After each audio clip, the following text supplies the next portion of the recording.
Avoir une rencontre, là, c'est fou à quel point que les gens veulent tout le temps repousser à plus tard. Le début, là, mettons exemple du coaching, celle que je viens juste de jaser, elle voulait commencer après ses vacances. Ah, c'est le lundi prochain, le mois prochain, après ma fête, après Noël en janvier. Mais je sais pas pourquoi ça fait ça, parce que, tu sais, comme là, elle tombe en vacances, je pensais que c'était un voyage qu'elle s'en allait, mais non, c'est vraiment vacances, pas de travail, tu sais. Puis là, j'expliquais c'était mieux de commencer graduellement avec des 10 minutes, 15 minutes, 20 minutes que d'attendre après les vacances. Techniquement, tu travailles 40, 50 heures par semaine. On vient de te redonner ces heures-là. Là. Je veux dire, tu as 40, 50 heures de plus.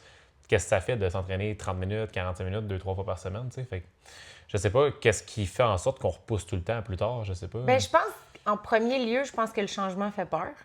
Puis tu sais, quand tu sais que tu vas apporter des changements, puis souvent, les gens veulent aller dans le tout ou pas pantoute, c'est tout le temps la même histoire, tu sais. Fait qu'en apportant des changements, ça fait peur, puis parce qu'on a peur, ben on hésite back à off. se lancer. C'est toujours le premier pas qui est le plus dur à faire quand on a une crainte ou une peur. Puis je pense que le principe d'y aller graduellement, tu sais, les gens ont tellement été habitués à la culture des régimes, de dire du jour au lendemain, je coupe tout. Tu sais, je me rappelle, mon père, par avant, c'était tout le temps, pendant, mettons, exemple, l'été, il faisait, quand il arrivait à l'hiver, là, c'était vraiment, là, OK, là, je tombe au régime, je me prépare pour l'été, puis il coupait tout, du jour au lendemain. Fait que les gens ont tout le temps été habitués de, je coupe, je suis soit all-in ou all-out, mais c'est le même avec l'entraînement aussi, tu sais, fait que... Mais il y a encore beaucoup de rêves qui est vendu dans le sens où perdez 30 livres en 2 mois. Fait que c'est toujours dans le rapide. Puis je pense que remise en forme santé devrait jamais aller dans la même phrase que le mot rapide. Ouais. C'est parce que rapide, c'est direct dans le mur. Oui, 100%. Puis c'est pour ça que les gens, justement, quand ils parlent d'un régime, ils nous demandent souvent en combien de temps je vais avoir perdu. Puis ça, c'est quelque chose que à chaque jour, j'entends ça là, sur des appels. Là. Bien, votre solution, c'est combien de livres en combien de mois? Puis à chaque fois, je step back, je me dis comment c'est on arrive à cette question-là. Ouais. Puis, tu sais, ça dépend de ton âge, ça dépend de l'implication que tu vas avoir dans le programme, le temps que tu as à mettre, puis comment ton corps va réagir. Parce que je peux pas dire notre programme en 6 semaines, perdez 20 livres. Ça serait littéralement le plus gros bullshit marketing. Là. Fait que j'aime mieux pas m'avancer là-dessus. Puis je dis tout le temps, ça va dépendre de comment ton corps va réagir, ça va dépendre d'à quel point on met du temps, ça va dépendre de ton âge, ça va dépendre de ton métabolisme. Il y a plein de facteurs. Là. Fait que... Mais en partant, tu as utilisé le mot régime. Puis ça, c'est un mot qui. Moi, je ne l'utilise pas, je ne le veux pas dans mon vocabulaire. Parce qu'un régime, ça dit on va le faire pendant X temps parce que c'est insoutenable dans le temps. Exact. Puis après ça, on va reprendre nos mauvaises habitudes. Ça marche pas. T'sais, moi, j'aime beaucoup mieux proposer une approche qui est équilibrée, mais soutenable pour le restant de ta vie. Ouais, 100%. Puis après ça, ben c'est pas un sprint, là, c'est un marathon. Ouais. Ça prendra le temps que ça prendra. Là. Je pense que ça, c'est quelque chose qu'il faut comprendre. On est mieux d'y aller graduel, progressif, puis de dire, ben, c'est-tu quelque chose, des changements que je fais actuellement, c'est des changements que je peux garder sur le long terme. Puis, tantôt, tu disais un nombre de semaines pour un nombre de livres. Ils ont fait un reportage sur Survivor, l'émission là, à la télé. Puis, ils ont comparé ça à des régimes restrictifs. Parce que si tu t'en vas à Survivor, je ne me rappelle plus c'est combien de temps, je pense que c'est 6 semaines, cette émission-là, qui sont sur l'île. Pendant 6 semaines de temps, ils peuvent juste manger du riz, puis c'est très, très portionné. Ils ne mangent pas beaucoup. Puis, ils perdent 15 livres, Pas des 20 glucides. livres. Ouais, juste des glucides. Puis, ils perdent du poids pareil en mangeant. Ils perdent du poids en mangeant juste des c'est vrai. glucides. Oh my C'est God! vrai. Hey, c'est bon, ça, c'est vrai.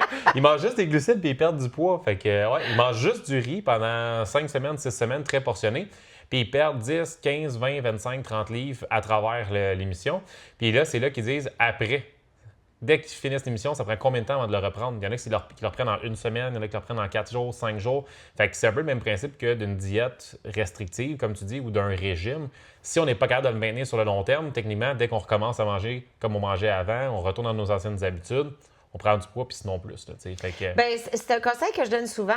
Avant d'entreprendre un régime, regarde sur papier c'est quoi, puis ta petite voix intérieure va être capable de le dire. Est-ce que je serais capable de soutenir ça pour le reste de ma vie? Si la réponse est non, touche pas à ça. Non, c'est ça, exact. C'est simple de même. Il y en a qui disent OK, vous êtes anti-jeûne, vous êtes anti-keto, vous êtes anti. C'est pas qu'on est anti-keto, anti-jeûne, c'est qu'avec l'expérience qu'on a puis avec les clients qu'on accompagne, on le voit que c'est pas soutenable. On le voit que les gens viennent chez nous, ils disent ouais, moi j'ai fait keto pendant un certain nombre de temps, puis c'est tout le temps au passé. Ils parlent tout le temps au passé parce qu'ils n'ont pas été capables de le maintenir, que ça soit sur les jeûnes. Tu sais, ouais, mais moi je fais un jeûne mais flexible. Je le fais du lundi au jeudi. Le jeûne va être bon si tu le fais tout le temps. L'approche keto va être bonne si tu le fais tout le temps. tout le monde sait que c'est difficile à maintenir dans le temps. Ben, puis je vais aller plus loin que ça. C'est pas l'approche keto ou l'approche jeûne qui est bon. C'est que dans les deux approches, c'est tellement restrictif que le résultat, c'est un déficit calorique. Exact. Fait que qu'est-ce qui marche? C'est un déficit calorique. Après ça, si tu as envie de t'affamer pendant 72 heures, moi, j'aurais pas de fun à faire ça, honnêtement. Tu m'enlèverais tout mon bonheur. Mais je pense que tu es mieux juste d'équilibrer tes repas puis de donner de l'énergie à ton organisme de façon soutenue avec un léger déficit calorique. Tu sais, dans le temps, là, tu peux garder ça pour le reste de tes jours. Là. Puis qu'est-ce que tu en penses du principe que les gens ont de la difficulté à savoir c'est quoi un déficit calorique dans le sens que ils vont un peu plus au feeling, ils vont, tu sais, l'approche intuitive, ils vont justement à travers les journées, tu sais, mettons exemple, ouais, je pense qu'aujourd'hui ça fait du sens. Tu sais, comment tu y vas toi de ta façon? Tu sais, très honnêtement, j'aime beaucoup comparer ça à un budget. Ouais. Tu sais, quand quelqu'un fait un budget, on trouve ça super intelligent. Ouais. C'est quelqu'un d'intelligent qui se fait un budget. Il calcule les entrées d'argent, il calcule les sorties d'argent, puis il s'assure qu'à la fin du mois, il y a le résultat qu'il va avoir. Ouais. Bien, c'est un peu la même chose au niveau alimentaire. Tu sais, quelque part, c'est calories in, calories out. Tu veux savoir ce qui rentre, tu veux savoir ce qui sort.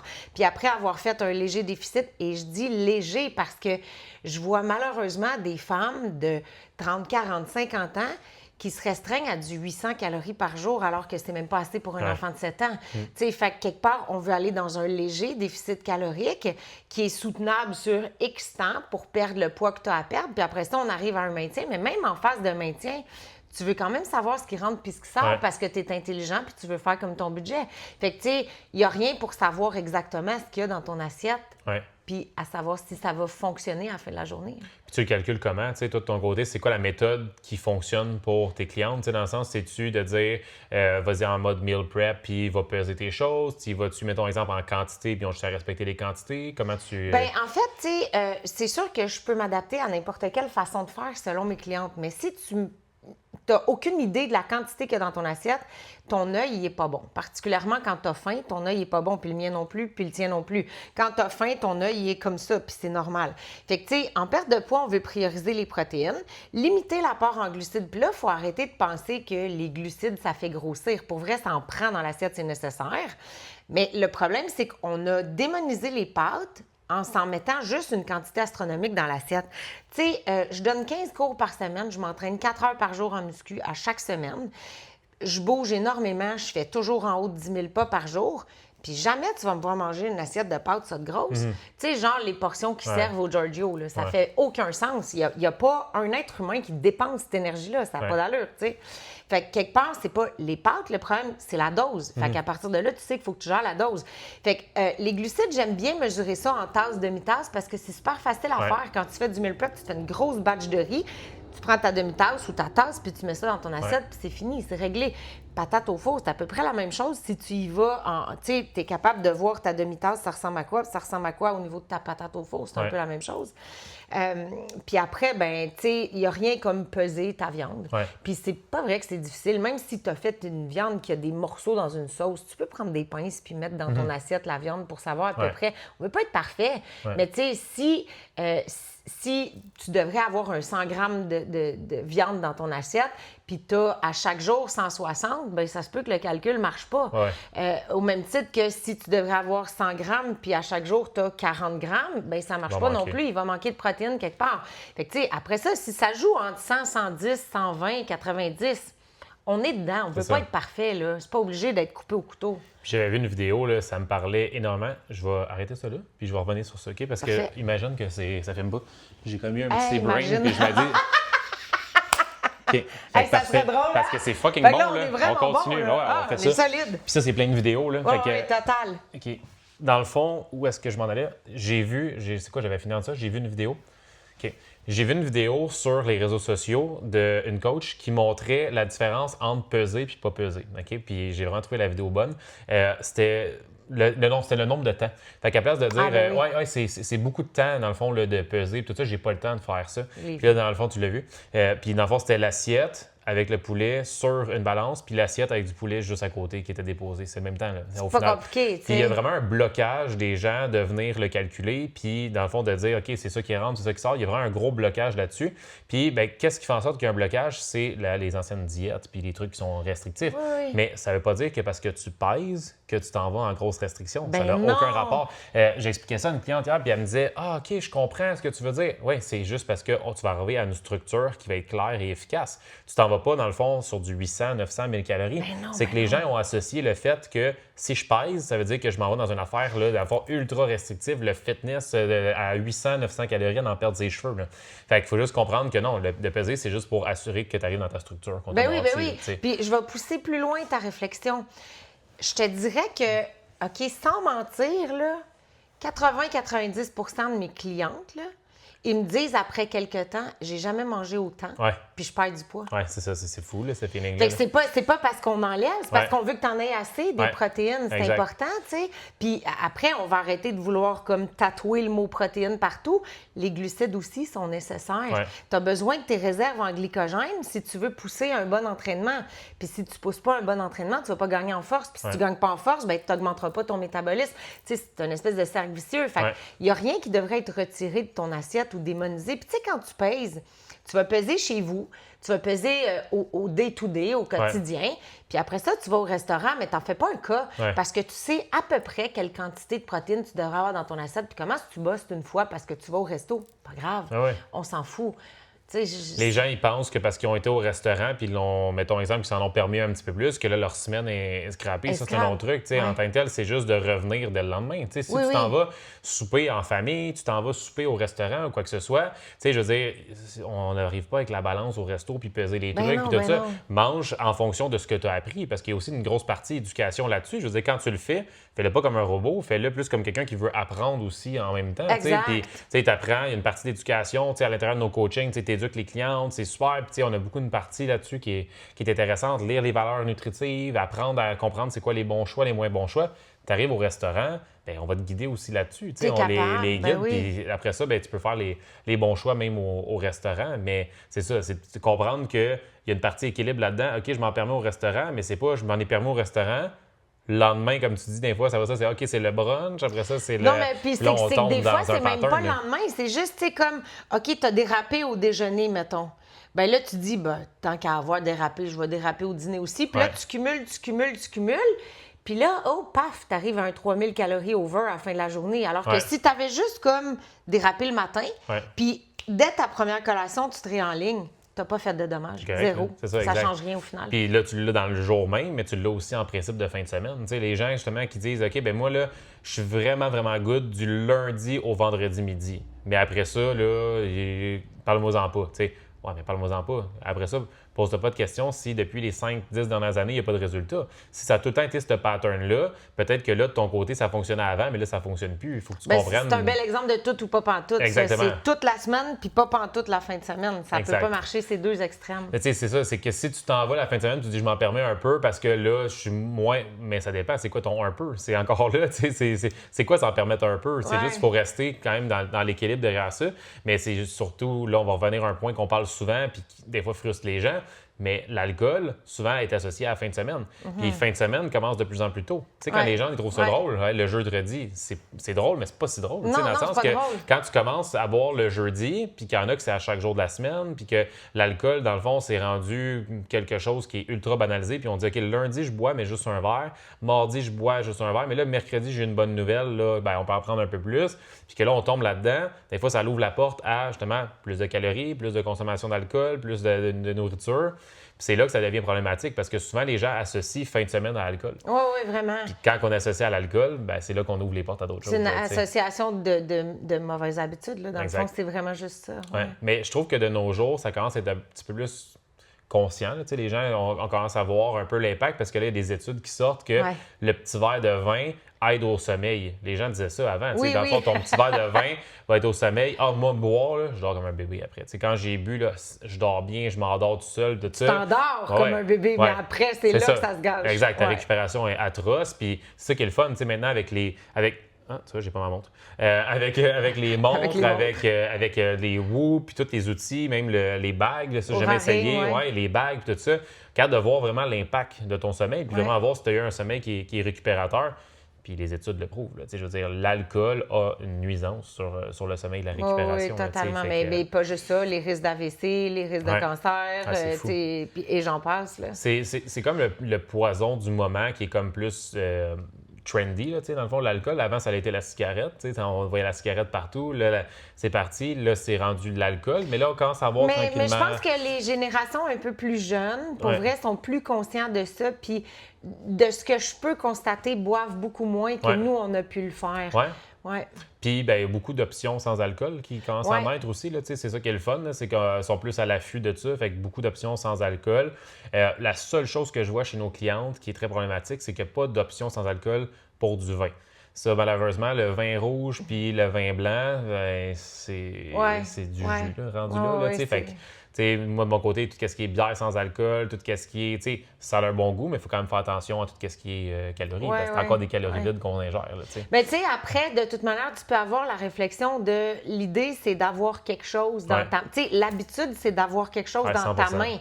Après ça, choisis, que ça soit une bière sans alcool ou une eau pétillante. Je veux dire, tu as quelque chose dans ta main pareil, tu sais, puis... tu vas apprendre à dissocier ça au fil du temps. Là. C'est ça qui challenge les gens. On dirait quand t'as rien. Oui. Tu sais, mettons, on fait un chin. Ah, OK. C'est la fête à quelqu'un. Ah, t'as rien, toi? Non, mais. Moi, je fais des chins avec des verres d'eau depuis des années, ça marche. Non, mais ça prend vraiment quelque chose. C'est fou. J'ai vu ça. On est allé justement fin de semaine à Irox, puis tout ça. Puis là, les gens voulaient faire un chin, tout ça. Puis il y en a beaucoup qui avaient pris quelque chose à boire ou whatever. Puis moi, j'avais rien. Puis là, dans le fond, tu sais, je voyais que ça trigger un peu les gens, tu sais, qu'il n'y a rien. Comment ça, t'as rien, quoi que ce soit? Puis oui, des fois, ça peut être, comme tu dis, un eau Perrier. Tu peux te faire un petit mocktail, n'importe quoi. Mais c'est vrai que le principe d'avoir de quoi dans les mains, là, les gens sont corrects. T'as de quoi à boire, tu sais. Fait que ça vient... mais c'est ça. L'alcool, je pense que ça devient de plus en plus... les gens commencent à voir un peu l'impact, puis c'est plus facile. Mais là, moi, ce que je dis, c'est que j'ai hâte de voir jusqu'à où ça va se rendre au niveau du sucre. Au niveau du sucre puis de la malbouffe, je trouve que, dans le fond, en ce moment, on est dans un gym, on court sur un tapis roulant, puis on voit Harvey's. Puis là, on court, puis là, on voit des pubs reliées à la malbouffe. Je me demande si la malbouffe est, dans le fond, tout ce qui est sucre, tout ce qui est, justement, les bonbons, tout ce qui est, nourriture ultra transformée. Est-ce qu'à un moment donné, il va y avoir un deadline à ça? Est-ce qu'à un moment donné, ils vont arrêter d'avoir des publicités là-dessus? Est-ce que... Je sais pas vers où on s'en va avec ça, mais je me dis, c'est-tu la cigarette du temps qui un jour va arriver? Parce que, je veux dire, l'impact est assez considérable, là, dans le sens qu'au niveau de la nutrition, j'ai hâte de voir. Bien, en fait, je pense qu'on met juste peut-être pas, en tout cas au Québec, je parlerai pas pour les autres pays, mais assez d'emphase sur... prévenir plutôt que guérir. On laisse comme ces produits-là free for all sur le marché, mais on prescrit des médicaments à tout le monde. Au final, on pèle par en avant. Ça serait peut-être mieux d'y aller en côté préventif. Puis ça me fait penser à une affaire que j'entends. J'ai des clientes souvent qui vont me dire je trouve ça compliqué, Pascal, parce que il faut que je me fasse une assiette à moi puis une pour le reste de la famille. Puis là, je creuse, puis j'entends que c'est des pizzas pochettes pour le reste de la famille. Ça fait comme... Attends une minute, là. Toi, tu es en train de te faire une belle assiette équilibrée et pas restrictive. Là. Protéines, glucides, légumes, c'est une assiette équilibrée, c'est pas restrictif. On a juste comme mis dans notre tête que ça pouvait l'être parce que c'est pas des pizzas pochettes. Mais là, ce que tu montres à tes enfants en ce moment, c'est ce qu'eux autres, à ton âge, vont lutter pour défaire. Exactement comme tu fais là. Fait que dans le fond, tu reproduis le même pattern, alors que tes enfants devraient avoir protéines, glucides, légumes dans leur assiette. Je te jure, ils vont chialer une semaine, puis après, ça va être fini. Ils vont le manger. Là. Ils se laisseront pas mourir de faim. Là. Puis, tu sais, nous, on le fait à la maison. Là, on a vraiment comme des petits plats déjà portionnés pour les enfants. Puis, tu sais, dans le fond, tu as le repas, puis à côté, ils ont des légumes, puis de l'autre côté, ils ont des fruits. Là. That's it. Les légumes, tu sais, dans le fond, ils ont leurs protéines. Tu sais, tout est déjà déconstruit dans leur assiette. Puis, en tant que tel, ils vont le manger, ça va bien, mais si on fait, mettons, exemple, de la malbouffe ou quoi que ce soit, ils vont le manger, les enfants suivent. Là. Les enfants sont caméléons. Dans le sens que si tu apprends à tes enfants dès leur jeune âge que c'est de même qu'on s'alimente, puis c'est de même de bien manger, ils vont suivre le rythme, puis comme le contraire. Des deux côtés, ils vont suivre, mais comme tu dis, qu'est-ce que tu montres à tes enfants. C'est ça. C'est un peu comme le principe que si à chaque fois qu'ils terminent de manger, il y a un dessert qui est associé, ça veut dire que dès leur jeune âge, ils se disent moi, il faut que je mange toute mon assiette, puis après ça, ils vont avoir un dessert. C'est un pattern tu vois, qui est... je suis l'exemple de ça. Ma mère, c'était toujours après chaque repas un dessert. Ma mère était une mouche à sucre. Ouais. Puis écoute, il y a... Tu sais, je suis pas super bonne avec les chiffres, mais j'ai envie de te dire une trentaine d'années. Je mangeais beaucoup de sucre parce que c'est vraiment, à un moment donné, addictif. Ça devient une habitude. Puis, tu sais, les gâteaux Deep and Delicious, là, congelés, là, je pouvais aller me chercher ça à l'épicerie le soir, puis avec une cuillère, 2 minutes, c'était fini. Ouais, c'est fou, Puis je me suis mis à faire de l'hypoglycémie. Mais beaucoup, là, je me mettais à shaker, à me sentir pas bien, plus d'énergie. Puis une fois que tu as fait ta crise d'hypoglycémie, tu es fatigué, tu veux juste aller te coucher, tu n'as plus d'énergie. Bref, ma vie tournait autour de ça. Mais reviens, il y a 25-30 ans en arrière, personne n'arrêtait de manger du sucre. Personne. Puis moi, je l'avais eu toujours. Là. Tu sais, mange toute ton assiette, sinon tu n'auras pas de dessert. Mon Dieu, quelle phrase horrible. Il ne faut jamais dire ça à personne. Mais je l'ai entendu dans mon enfance. Tu sais. Fait que j'ai défait ça. Puis à l'époque, il n'y avait aucun produit sans sucre. Ça n'existait pas. Il n'y a pas personne qui arrêtait de manger du sucre. Mais je te garantis que moi, j'ai juste vu sur mon énergie, ce que ça a fait, wow! Je dors mieux, j'ai plus d'énergie, j'ai plus ces craves-là, j'ai plus jamais fait d'hypoglycémie non plus. Fait que, tu sais, comme tout a changé juste en retirant ça. Puis maintenant, ben, c'est pas le démon. À ma fête, je vais m'acheter une petite jardinière aux fruits une fois de temps en temps. Je vais en manger du sucre, mais en toute petite quantité. Puis je gère la dose, exactement. Portionner, c'est l'outrance, puis c'est l'accès facile, puis c'est les associations. Parce que là, tu apprends à tes enfants que dès leur jeune âge, il y a une association que, un, sont obligés de finir leur assiette au complet, puis que deux, en tant que tel, pour avoir fini leur assiette au complet, ils ont une récompense qui est du sucre. C'est fou. Puis ce qui est aussi à regarder puis à faire attention, c'est que des fois, c'est des patterns de grands-parents, c'est des patterns de choses d'avant, que là, ils vont impliquer ça chez tes enfants. Puis là, après ça, tu te dis, il faut faire attention parce qu'il faut le redéconstruire. Fait que je pense que l'alimentation en tant que telle, il faut juste que les enfants, ils mangent justement des bonnes choses. Il faut qu'ils mangent de façon variée, avec leur alimentation, qu'il y ait des légumes, qu'il y ait des fruits, qu'ils mangent bien. Puis, ben faites-les goûter des affaires dès leur jeune âge. C'est pas juste des pâtes, puis juste du pain, puis juste... Non, qui goûtent à tout. Là, tu vas rire, mais ma fille, tu sais, mange de tous les légumes parce que dès qu'elle a commencé à manger, j'y ai mis tous les légumes dans son assiette.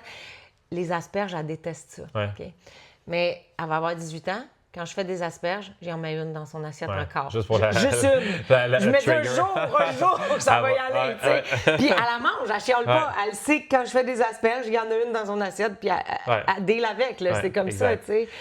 Elle va pas mourir de ça, je pense qu'elle est pas maltraitée. Puis c'est là que, justement, on revient sur le principe du sucre. Puis, tu sais, on en a déjà parlé ensemble. Les enfants, tu sais, on le voit dans les écoles. Avant, on en parlait un peu moins. Puis là, ils ont tous quelque chose. Soit que l'autre est à Tourette, TDAH. Ils ont tous quelque chose, puis ils ont tous une étiquette dans les écoles, mais là, ils sont en train de voir la corrélation entre, justement, le TDA dans les écoles et le déjeuner. Ils sont en train de voir avec l'apport en sucre qu'on donne aux enfants à travers les journées. C'est incroyable. Puis, dans le fond, le fait qu'ils sont tous hyperactifs. Il y a vraiment une corrélation directe où le principe qu'ils ne mangent pas, puis le matin, ils dorment sur le bureau.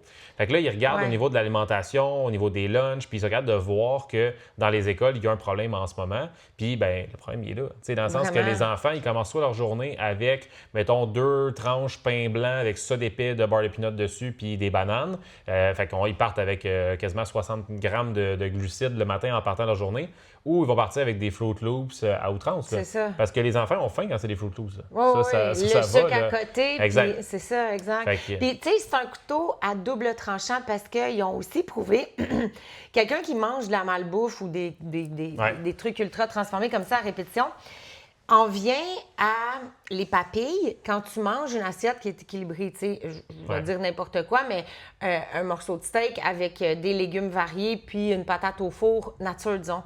Mais tu vas pas trouver ça bon. C'est super fade parce qu'il n'y a pas les ajouts en gras, les ajouts en sucre. Fait que tu viens qu'à trouver ça super plate, une assiette qui devrait être goûteuse, équilibrée puis bonne pour ta santé, juste parce que tu as trop entraîné tes papilles à manger de la scrap. Oui, 100%. Puis les gens sont tellement pris dans ce concept-là que quelqu'un qui mange bien est au régime. Oui, fait que quelqu'un qui mange bien, puis que, mettons, il va se faire une assiette qu'on va appeler équilibrée, puis qui va se faire, mettons, exemple, un beau lunch. Ah, OK, t'es au régime. Non, puis je me le fais dire, là. Ouais. Ben voyons, t'as-tu peur de grossir? J'ai pas peur de grossir. J'ai Ouais. peur d'être pas en forme puis Ouais. pas en santé. Ça, Ouais. oui, par exemple. Exact. Puis, même principe, hier, je l'ai entendu justement au club de course, puis il y a des gens qui disaient Ah, OK, mais pourquoi que. Y a-tu du monde autour de toi qui a du poids à perdre? Pourquoi que telle personne a fait ça? Pourquoi telle personne a fait ça? Non, ces personnes-là, ils font ce type d'alimentation parce qu'ils veulent être en forme. C'est pas parce qu'ils veulent pas. C'est ça que les gens ne comprennent pas. C'est que tu calcules, mettons, tes protéines, tu calcules tes glucides, tu calcules tes choses pour t'assurer d'avoir assez d'énergie à travers tes journées, puis d'être capable de le maintenir, puis de pouvoir t'entraîner. Voilà. Puis, tu sais, tu dors combien d'heures par journée de À sommeil? peu près 7 heures, puis je dors comme un bébé. OK. Puis je mange super bien, mais je pourrais jamais faire les journées que je fais si j'avais pas un mode de vie équilibré. 7 heures. T'arrives-tu des fois déjà à 6, mettons? 6, 6,5? C'est assez rare, mais ouais, ça peut à peu arriver, près mais 7 en heures. règle générale, c'est à peu près 7 heures. Puis, tu Ouais. sais, il y a des gens qui ça leur prend 10, 11, 12 heures de sommeil, puis même 8, 8,5, 9. Mais toi, tu roules sur, puis je vais me mettre là-dedans, je roule sur un entre 6h30, 7 heures de sommeil, puis on est en forme, on a de l'énergie, Totalement. on n'a pas de crash à travers la journée, puis on est capable de faire nos journées. Puis là, les gens sont comme Ah, vous êtes chanceux, vous êtes autres, vous êtes en Ouais, mais je forme. pense que notre chance, on la fabrique. Là. Voilà. Il n'y a pas personne qui est né avec une top shape. Là. Ouais. Tu sais, ça va avec tout ton mode de vie. Ça va être ton mode de vie. Puis je pense que plus que tu vas manger de façon équilibrée, plus que tu vas mettre du bon gaz dans ta voiture, plus que tu vas arriver justement à bien dormir, à arriver à avoir une bonne Ben, récupération, totalement. à pouvoir faire T'sais, tes entraînements. Tu manges, mettons, un gros, ben, je vais dire, tiens, c'est l'été, là, tu sais, une espèce de gros banana split au Ouais. Dairy Queen le soir Ouais. à 9 h, puis tu vas te coucher là-dessus. Il y a peut-être des chances qu'avec le chocolat, puis le sucre, puis le gras qu'il y a là-dedans, tu dors mal. Là. Ouais. Tu sais, mets les chances de ton bord. Là. Puis mets-le à un autre niveau. Mettons, exemple, samedi dernier, je fais vécu, je m'en vais dans un 30 ans du cousin à ma blonde. Ça en va là-bas, puis tout ça, puis c'est littéralement un buffet. OK? Fait que ça, honnêtement, c'est mon pire cauchemar. Là, quand il y a un buffet, on dirait que tu veux goûter à tout, puis c'est difficile, puis il y a de la bouffe partout. Puis après ça a été... Au départ, c'était juste les entrées. Fait que, mettons, exemple, il y avait des trempettes, il y avait, mettons, Tostitos avec la trempette de la belle-mère, des affaires de même. Fait que là, t'as le paradis des chips là, qui sont là. Ouais. Entrée. Fait que là, ça, il est 4 heures. Fait que là, tac, tac, tac, calories une après l'autre, ça s'additionne. Après ça, dans le fond, on changeait de place. On allait à un autre endroit, puis là, c'était d'autres entrées. Fait que là, je regarde mon beau-père, je dis, OK, on n'avait pas des entrées tantôt, là, on était encore dans d'autres entrées. Fait que là, il y avait encore d'autres nourritures qui étaient sorties, les fromages, les légumes, les ci, d'autres affaires. Puis là, après ça, il y avait le repas. Puis là, le repas, c'était, dans le fond, des pâtes, qu'il y avait, tout le monde mangeait des pâtes, tout ça. Puis en plus, il y avait plein d'autres affaires. Fait qu'il y avait du poulet, il y avait plein d'autres choix, puis tout ça. Puis après ça, il y avait les fruits. Puis après ça, il y avait les desserts. Fait que c'est fou à quel point que dans toutes ces qu'est-ce qu'il y a eu là, tu dis, il y a combien de bouffe qui a été mangée? Parce que tu l'as mangé de façon, tu sais, tranquillement, Mais pas vite, à travers... Totalement. Ouais. Puis ça, c'est un gros piège. Puis c'est quoi? Ça me fait bifurquer sur, parce que c'est une question que j'entends énormément souvent. Qu'est-ce que je fais dans un tout inclus dans le sud? C'est un peu le même principe. Même Ben, affaire. tu sais, on peut le transposer à un party de famille où Ouais, c'est un même buffet affaire. ou dans le sud, tu sais. Puis voici les conseils que je donne puis que je mets en pratique avec moi depuis Ouais. des années. Là. Je vais souvent dans des tout inclus. Fait que tu pars puis tu n'as pas d'assiette. Ouais. Tu prends pas d'assiette dans tes mains. Tu fais juste faire une tournée de reconnaissance du Ouais. buffet. Fait que ça s'applique aussi dans un buffet maison. Après ça, bon, mettons, je fais un parallèle avec ton buffet maison. Tu sais, tu dis c'est le festival des chips. Bien, mettons que tu décides consciemment de manger des chips, peux-tu gérer ta dose? Le poison est dans la dose. Tu sais, si tu passes 2 heures à manger des chips non-stop, puis tu vas le faire, là, parce que c'est pas vrai que tu n'as plus faim à un moment donné. il y a pas de tu limite manges à tes ça, chips, il n'y a là. pas de Non. limite. Tu n'as pas besoin d'avoir faim de manger des Non. chips, là. Ben, tu sais, gère ta dose. Prends-toi une petite assiette ou prends-toi un petit bol, mets-toi une dose raisonnable, puis tiens-toi-en à ça, puis c'est fini va-t'en. après. Va-t'en, Va-t'en. c'est tout. Éloigne-toi de la table, tu sais. C'est ça le problème. Ou sinon, je sais pas, il y a peut-être des crudités, ben tant Ouais. mieux. Remplis ton assiette de crudités, puis tu Ouais. grignoteras tes carottes. C'est Tu sais, ça. tu vas faire moins de dommages. Mais bref, au buffet, ben tu pars, puis tu fais une tournée de reconnaissance sans assiette. Parce que si tu prends l'assiette, tu vas faire « Ah, ça a l'air bon. Ah, ça a l'air Ouais. bon. Ah, ça a l'air bon. » Puis là, ça n'a plus de faim. Puis là, tu as une montagne. Tu dis « Ah, je vais juste goûter. » Puis finalement, tu finis l'assiette. Ouais. Fait que choisis ta source de protéines. C'est ce que tu dois prioriser dans ton assiette. Fait que choisis quelque chose qui n'est pas frit. Choisis quelque chose qui fait du sens, qui ne baigne pas dans l'huile ou dans une sauce crémeuse ou dans le bacon ou Ouais. je sais pas quoi. Tu sais. Fait que tu choisis ta protéine. Une fois que ta protéine est choisie, ben dans ta tournée de reconnaissance, choisis ton glucide. Est-ce que tu es obligé de prendre le riz dans sauce crémeuse gratinée ou s'il n'y aurait pas un petit riz blanc ou un petit riz aux légumes Ouais. ou des patates, comment est-ce qu'il y a un petit peu d'huile sur tes patates, c'est pas un Ouais. drame, on s'en fout.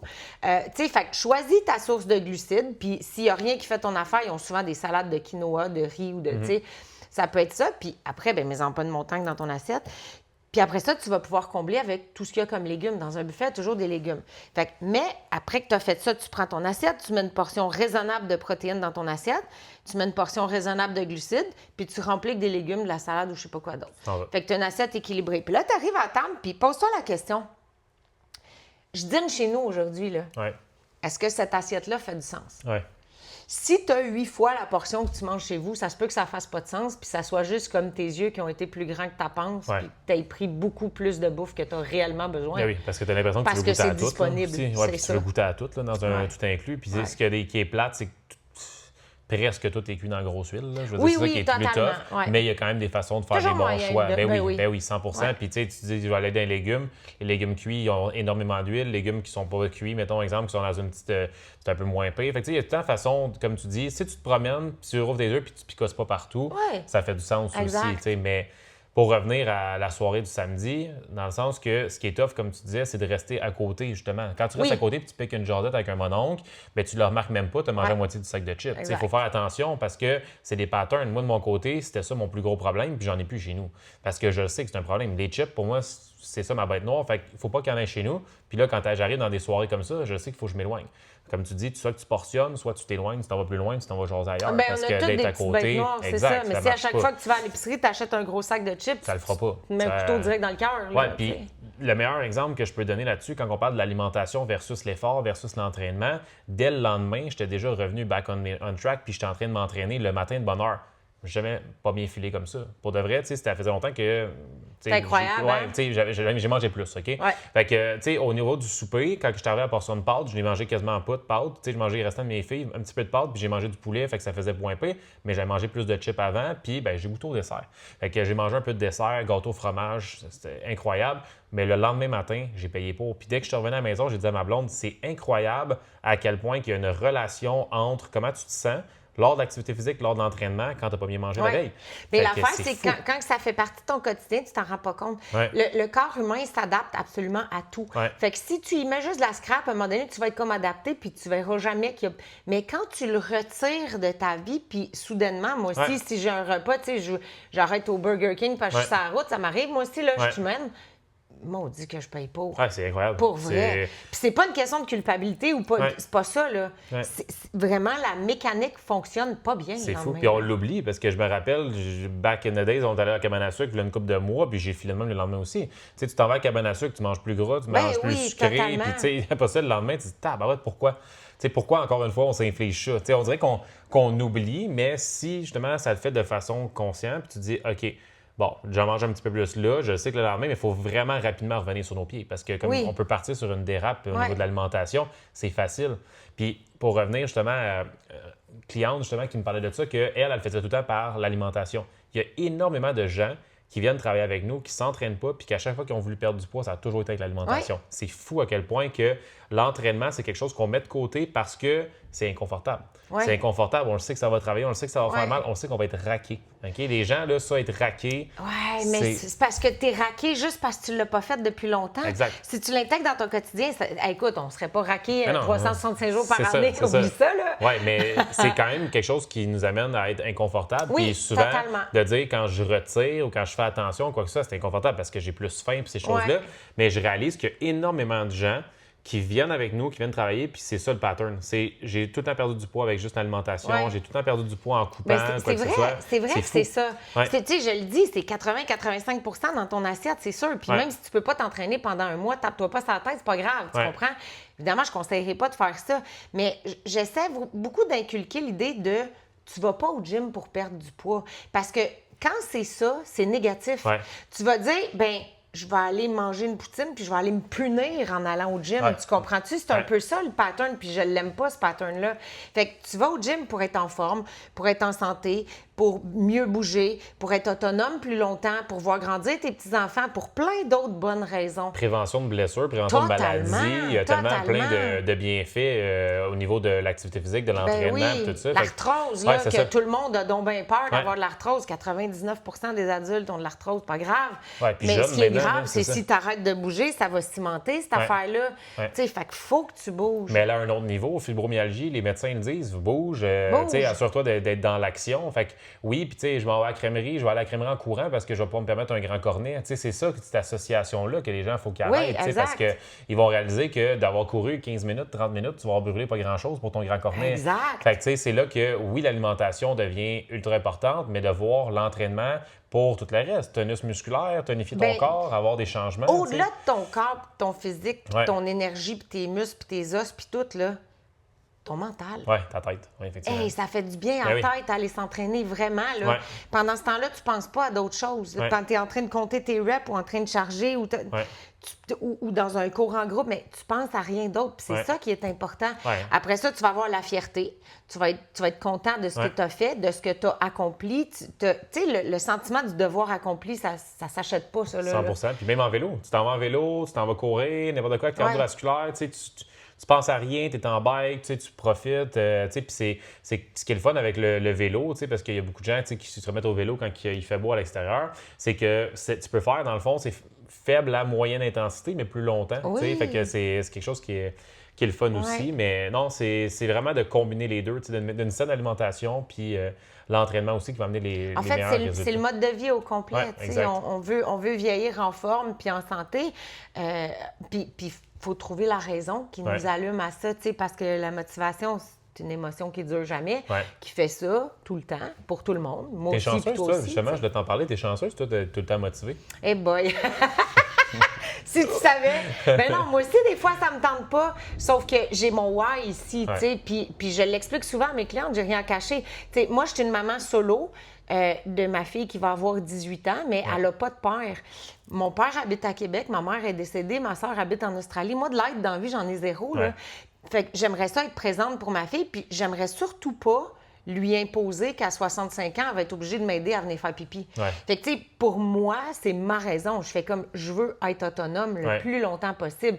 Puis après ça, ben c'est peut-être de voir grandir tes petits-enfants, c'est peut-être 1 million d'affaires, mais il faut trouver la raison qui nous allume dans le fond du cœur parce que les journées motivées ne seront pas tout le temps là. C'est pas vrai. Il faut que ça soit profond parce que, tu sais, les gens qui me disent, ouais, mais là, moi, maintenant, je l'ai rajouté dans mes questions. Quand je fais des appels en Zoom, je pose tout le temps la question, tu sais, c'est quoi ton pourquoi, c'est quoi ton why, qu'est-ce qui te pousse, tu sais, pourquoi on fait ça, tout ce cheminement-là. Puis là, ouais, c'est parce que je veux être beau à mon mariage. Quand tu vas être beau à ton mariage, après ça, il va se passer quoi? T'sais, je veux dire, après le mariage, what's next? T'sais, dans le sens qu'il faut que ça soit plus profond que ça. Je vais avoir une chaîne de plage. Oui, OK, parfait. Puis quand tu vas être allé à la plage 3-4 fois, il se passe quoi ça après? Va être fini, c'est ça, exact. Fait il faut vraiment que ça soit plus profond qu'un chiffre sur la balance, plus profond que justement un mariage. Fait qu'il faut vraiment comme le creuser. Puis souvent, au départ, quand on commence le processus, quand il y en a qui ne l'ont pas, on le voit que c'est plus boiteux. C'est plus difficile, c'est plus tough, ils se cherchent un peu. Fait que quand tu as vraiment quelque chose de profond, beaucoup plus facile après ça de mettre tes priorités en place puis de dire, tu sais quoi, quand mon cadran sonne le matin, je me lève. Mon cadran sonne, je me pose même pas la question, je me lève parce que je sais pourquoi je me lève. Puis après, tu peux te mettre des petits trucs. Si toi, tu es quelqu'un le matin, ben mets tes vêtements sur le coin de ton bureau, puis avant que tes yeux soient décollés, enfile tes vêtements puis va t'entraîner. C'est déjà réglé. Tu n'as même pas eu le temps de cultiver le jardin des excuses. Il faut trouver une façon de le placer dans l'horaire pour que ce soit viable, puis que tu le répètes jour après jour. Je te dirais que je ne skip jamais un entraînement. Puis ça, c'est une autre affaire. Tu sais, souvent, les gens vont faire comme « J'ai mal à l'épaule, je peux pas aller m'entraîner. » Mais de quoi tu parles? Tes jambes fonctionnent? Tu peux aller t'entraîner. Il n'y a pas de raison de ne pas y aller. La seule raison qui fait que je ne vais pas, c'est si j'ai une gastro. Puis ça m'arrive très peu souvent. C'est moins recommandé. C'est ça. Juste de le dire, c'est dangereux. mais sinon, il n'y a pas de raison que tu n'y ailles pas. Tu es plus fatigué une journée. Les femmes me disent souvent hey, je vais être dans ma semaine, je suis fatiguée, je vais pas. Non, vas-y, ça va te faire du bien. Charge moins lourd, fais moins longtemps, mais vas-y. Le pire qui peut arriver, là, c'est que tu ailles moins mal partout quand tu vas partir du gym. Parce que là, d'attendre d'avoir de l'énergie, tu sais, comme là, tu viens de dire, je suis fatigué, j'irai pas. D'attendre d'avoir de l'énergie, tu vas attendre longtemps. Je veux dire, tu vas aller fabriquer ton énergie au gym. Exact, 100%. Tu sais, va t'entraîner, tu vas voir le feeling que tu as après, c'est incroyable. Puis tout au courant de la journée. Tu sais, moi, ça, c'était un mythe que je voulais déconstruire depuis longtemps. Tu sais, les gens disaient tout le temps avant, quand j'ai fait ma transformation au départ, c'était je m'entraînais le matin avant de commencer ma journée de travail. Tu sais, je me levais très tôt, je m'entraînais, je commençais ma journée. Ouais, mais tu vas être fatigué. Tu vas être fatigué pendant ta journée de travail, tu vas avoir de la difficulté. J'ai jamais eu autant d'énergie. C'est incroyable à quel point que de s'entraîner le matin, de un, tu mets un check à côté de ton entraînement. Tu as commencé ta journée avec quelque chose de positif. Tu as commencé ta journée avec quelque chose pour toi. de prendre du temps pour toi. Il y a énormément de gens qui ne sont pas capables de prendre du temps pour eux. Tu le fais en commençant ta journée. Puis après ça, dans le fond, tu commences. Puis là, tu vois tous les gens qui arrivent avec les yeux collés. Tu vois tous les gens qui viennent faire 15 minutes qui sont debout. Tu vois. Puis toi, tu es déjà sharp. Tu commences ta journée. Puis oui, tu te couches plus tôt le soir. Ben ces oui. gens-là, mais ces gens-là, le soir, qu'est-ce qu'ils font? Ils scrollent. C'est ça. Ils sont sur leur En téléphone. mangeant des chips. Ouais, ils sont sur leur téléphone. Ils regardent toutes les séries. Il n'en manque pas une. Par exemple, toutes les séries québécoises, sûr. ils ont toutes écoutées. Fait que c'est ça qu'il faut faire attention. C'est vraiment de juste bâtir son ordre de priorité puis de se dire, est-ce que le soir, je peux couper ça de moitié pour me lever le matin puis aller m'entraîner? Tu sais, c'est correct d'écouter la télé. C'est correct si tu as des séries que tu as le goût d'écouter. Puis c'est bien correct, je respecte ça. Mais peut-être de se dire, à la place d'en écouter 18, à la place d'en écouter une, de se concentrer sur celle-là, de lâcher son sel le soir, puis le matin d'être prête à s'entraîner, ou de dire je fais mon entraînement le soir. Placez votre entraînement où vous voulez, mais trouvez un moment pour vous à travers la journée. Parce que c'est sûr que tout le monde a le temps de s'entraîner. Je veux dire, des fois, je fais le calcul, puis à chaque fois, il y en a qui capotent. On a 168 heures dans une semaine. Après ça, c'est à toi de les utiliser de la façon que tu veux. Exactement. L'excuse du j'ai pas le temps, moi, ça tient pas. Là. Ça ne marche pas. Là. Je veux dire, c'est impossible que sur 168 heures, tu n'es pas capable de prendre un 5 heures pour toi. C'est impossible. Je veux dire, on a toutes des vies occupées. Tout le monde a quelque chose. Je veux dire, c'est sûr que tu peux prendre ça. Tu ris, mais quand j'entends ça, ça me fait toujours rire parce que j'ai pas le temps d'aller m'entraîner. Fait que toi, tu es en train de me dire que tous les gens dans le gym, ils n'ont rien à foutre. Non, c'est ça. Ils travaillent pas, ils n'ont pas d'enfants, ils n'ont pas de responsabilité, ils ont juste ça à faire. Ouais. Ben non, ils l'ont juste mis en priorité. C'est juste ça qu'il faut faire. Puis c'est ce petit saut-là qui est dur à faire. Puis au-delà de tout ça, cultiver des fiertés, ça cultive la confiance. Ouais. Tu sais, t'es fier de t'être levé, t'es fier d'aller au gym, t'es fier d'avoir bien mangé, t'es fier de tout ça. Puis à la fin de la journée, tu te couches, puis t'as plus confiance en toi parce que tu sais que t'es capable de faire des bonnes choses pour toi. Ouais. C'est pas vrai que t'es fier là, si tu passes la soirée à scroller sur TikTok en mangeant des chips. C'est pas vrai que tu vas aller te coucher fier. Là. Oui, puis ce que tu scrolls souvent, c'est quelque chose que tu voudrais devenir. Donc souvent, c'est que tu vas regarder, puis tu vas dire ah, elle a tombé une belle shape, elle est chanceuse. Puis là, ah, Colin, j'aimerais vraiment ça être cette personne-là qui s'entraîne, puis tout ça. Fais juste mettre le téléphone de côté, puis vas-y. Tu sais, dans le sens que c'est. C'est si facile de voir le résultat. Tu sais, je vois des gens rentrer dans le gym, je dis hey, c'est cette shape-là que je veux la semaine prochaine, je m'en vais au Mexique. Ouais. Cette shape-là, elle s'entraîne depuis 15 ans. C'est ça. De façon constante, elle se lève, puis elle le fait. Ouais. Parfait ou pas parfait, elle y va. Exact. Attends pas d'être motivé. Non, parce c'est que ça. d'attendre d'être motivé, comme tu l'as dit tantôt, ça se peut qu'on attende longtemps. Tu es mieux de le faire, d'être discipliné à la place d'être motivé, puis après ça, tu vas réaliser tout l'impact que ça va avoir. Parce que la motivation, il y en a qui, encore une fois, j'ai entendu ça sur l'appel, j'espère que ce programme-là va redonner de la motivation à ma femme. Ça va pas redonner la motivation, ça va redonner la constance à ta femme. Ça va lui permettre justement de se remettre en priorité, puis tout ça. Puis c'était le fun parce que là, j'avais un couple sur l'appel, puis là, je disais, tu sais, dans le fond, c'est cool, on dirait que tu l'appuies là-dedans. Fait que si à un moment donné, dans le fond, avec les 4 enfants, elle dit, je m'en vais prendre un 30 minutes pour s'entraîner, puis que tu es avec les 4 enfants, est-ce que c'est quelque chose que tu vas lui permettre, tu sais, parce que je fais parler à l'homme aussi en même temps, c'était cool. Puis il était comme, ben oui, 100%, je veux qu'elle prenne ce temps-là pour elle, puis tout ça. Fait que les choses sont claires, là, dans le sens qu'elle a le support de son conjoint là-dedans, elle va pouvoir avoir du temps pour elle, elle va pouvoir s'entraîner. Maintenant, il reste à le faire. Bien, ça, c'est important aussi, le support de la personne qui partage ta vie. Je pense qu'il faut que ce soit un travail d'équipe. Même si lui ou elle n'est pas prêt à faire ces changements-là, il y a une différence entre être pas prêt puis respecter ce que tu fais, puis être pas prêt puis dire, ben ouais, non, pourquoi tu manges pas des chips avec moi à soir? Ouais, t'es pas game. C'est ça, exact.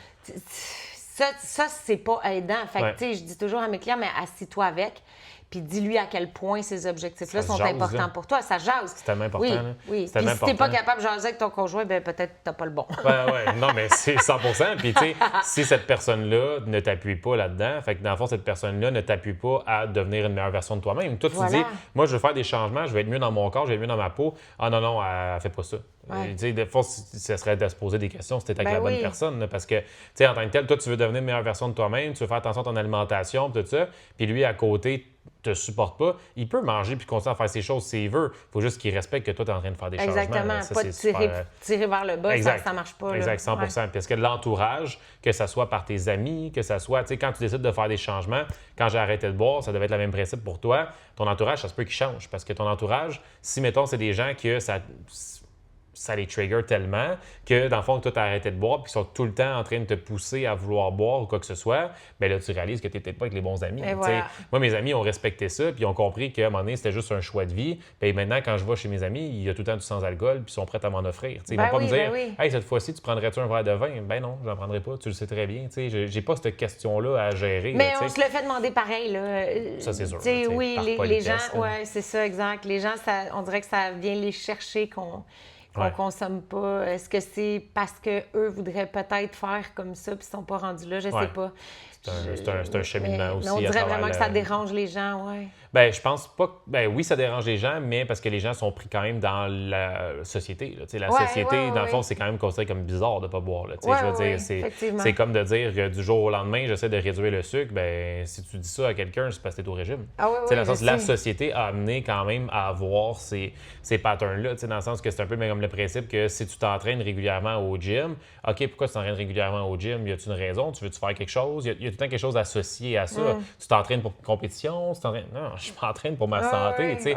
Fait que quand même, c'est des patterns, puis ça dépend aussi de l'âge des gens, tu sais. Fait qu'il y a quand même aussi des paliers à ça. Tu sais, comme mon père, quand j'ai dit que j'avais arrêté de boire, c'est sûr que lui, il se posait des questions, tu sais. Y a-tu une raison pourquoi tu arrêtes de boire? Tu sais, c'est quand même confrontant, là, tu sais, d'arrêter de boire du jour au lendemain, là. Fait que, Oui, puis ça m'amène beaucoup, tu sais... Moi, j'ai la notion de plaisir maintenant au gym, puis c'était pas le cas quand j'ai commencé. Mais maintenant, j'ai vraiment du fun, puis j'adore ça, pour vrai, puis je m'en passerais pas, tu sais. Mais les gens sont beaucoup toujours dans la ultra-performance, puis je trouve ça un peu malsain. Tu sais, je vais te donner un exemple. J'ai couru beaucoup de marathons dans ma vie, puis je me faisais demander, t'es arrivé combien? Combien de temps? J'ai couru le marathon de Boston. Tu veux-tu pas me demander à quel rang je suis arrivée? Tu veux-tu me demander si j'ai eu du fun à la place? Oui, c'est ça.